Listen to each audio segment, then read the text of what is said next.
Corona एक ऐसा शब्द जिसे सिर्फ सुनने भर से डर लगता है। साल 2020 और 21 जब देश और दुनिया में लाखों परिवारों ने अपनों को खो दिया, हर जगह सिर्फ हाहाकार मचा हुआ था।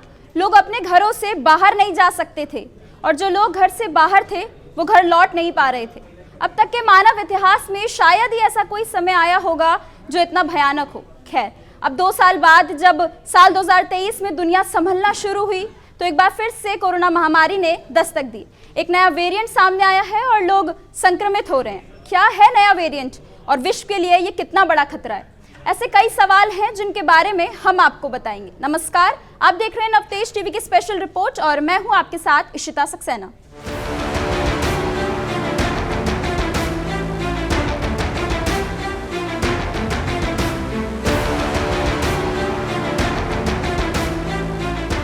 देश में कोरोना पहली बार साल 2020 में आया, जिसने देश की विकास गति को पटरी से उतार कर रख दिया। न जनता ठीक थी और न ही देश की अर्थव्यवस्था। लेकिन अब उस भयानक हालातों को एक लंबा समय बीत चुका है। लोगों की जिंदगी एक बार फिर से सामान्य होने लगी। लेकिन अब खबर सामने आ रही है कि एक बार फिर से देश में कोरोना वायरस का एक नया वेरिएंट देखने को मिल रहा है। आपको बता दें कि स्वास्थ्य मंत्रालय के मुताबिक अब तक कोरोना के नए सब वेरिएंट JN.1 के 21 मामलों की पुष्टि की गई है।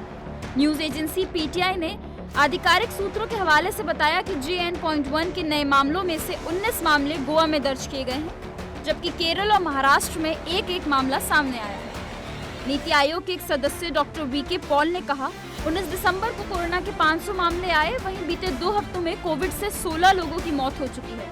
लेकिन खास बात यह है कि इन लोगों को पहले से कई गंभीर बीमारियां थी। साथ ही उन्होंने कहा कि देश में अभी कोरोना के 2300 एक्टिव मामले में से सब वेरिएंट JN.1 के 21 मामले हैं। सब वेरिएंट JN.1 का पहला केस अगस्त के महीने में लग्जमबर्ग में आया। धीरे धीरे 36 से 40 देशों में फैल गया। घबराने की जरूरत नहीं है, हमें सिर्फ सावधानी बरतनी है। पिछले 24 घंटे में कोरोना के मामले केरल में 292, तमिलनाडु में 13, महाराष्ट्र में 11, कर्नाटक में 9, तेलंगाना और पौडुचेरी में 4 मामले सामने आए हैं। दिल्ली और गुजरात में 3 और पंजाब और गोवा में 1 मामला सामने आया है।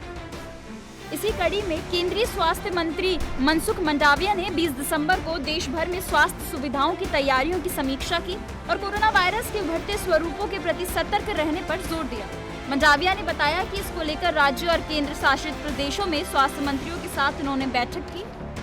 वहीं WHO ने 19 दिसंबर को ही कोरोना वायरस के JN.1 सब वेरिएंट को वेरिएंट ऑफ इंटरेस्ट करार दिया था।